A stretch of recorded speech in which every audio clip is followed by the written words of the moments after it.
আর হাসপাতালের অস্বাস্থ্যকর পরিবেশ সেটা কাম্য। আমরা গতকাল একটি হাসপাতালের ছবি দেখিয়েছিলাম, আপনাদের মনে আছে, বসিরহাটে। সেখানে দেখিয়েছিলাম বেডের মধ্যে বিড়াল শুয়ে রয়েছে। আর পিংলার হাসপাতাল দেখুন, যত্রতত্র আবর্জনা, ময়লা। এটা হাসপাতাল না ভ্যাট, সত্যি দেখে বোঝার উপায় নেই। হাসপাতালের পরিবেশ যদি এত অস্বাস্থ্যকর, সেখানে আপনি গিয়ে কি স্বাস্থ্যকর পরিবেশ এক্সপেক্ট করব? কতটা স্বাস্থ্যবান সেখানে গিয়ে আমরা হতে পারবো?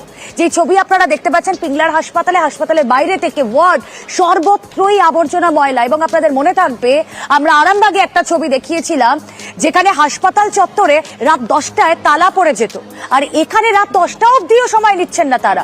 গোটা দিন শৌচালয় তালা বন্ধ। এ কেমন ছবি? পিংলা হাসপাতাল পশ্চিম মেদিনীপুরের অন্যতম গুরুত্বপূর্ণ হাসপাতাল। সেখানকার ছবিটা আপনাদের সামনে আরো ডিটেলে তুলে ধরতে পারবেন আমাদের প্রতিনিধি দিগ্বিজয় রয়েছেন সঙ্গে। দিগ্বিজয়, এইরকম হাসপাতালের ছবি দেখে আমার নিজেরই সত্যি অস্বাস্থ্যকর মনে হচ্ছে পুরোটা। যারা ওখানে ট্রিটমেন্ট করাতে যান তাদের কি বক্তব্য?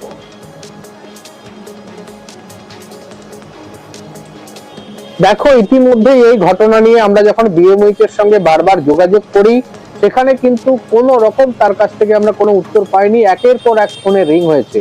অবশেষে আমরা সিএমএইচ এর সঙ্গে যোগাযোগ করি এ বিষয় নিয়ে। তিনি জানিয়েছেন যে বিষয়টি তিনি দেখবেন, বিএমএইচ এর সঙ্গে কথা বলবেন। পশ্চিম মেদিনীপুরের একটি অন্যতম এলাকা হচ্ছে পিংলা ব্লক, যেখানে পিংলা গ্রামীণ হাসপাতাল, যেই হাসপাতালের কয়েক বছর আগে একটা সুনাম ছিল, প্রচুর মানুষ আসতো, ট্রিটমেন্ট হতো, একটা ভালো পরিবেশ ছিল। কিন্তু আজকের দিনে দাঁড়িয়ে সেখানে কিন্তু পুরো ভিন্ন চিত্র।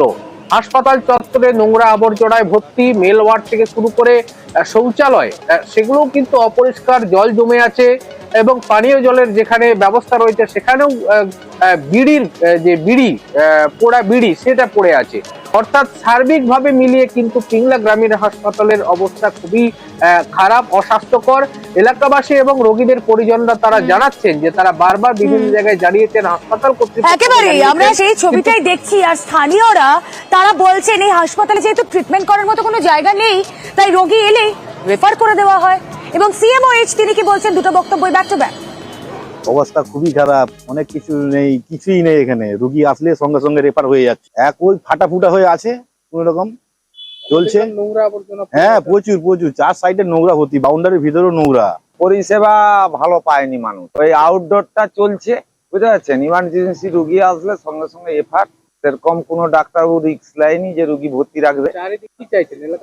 পরিষেবাটা আরো উন্নত, ইমার্জেন্সিতে 2-4 দিন ভর্তি থাকা পেশেন্ট। আমি বিএমএইচ এর সাথে কথা বলবো। আমি জানলাম আপনাদের কাছে, এবং যথাযথ ব্যবস্থা যাতে না হয় সেটা দেখবো। হ্যাঁ।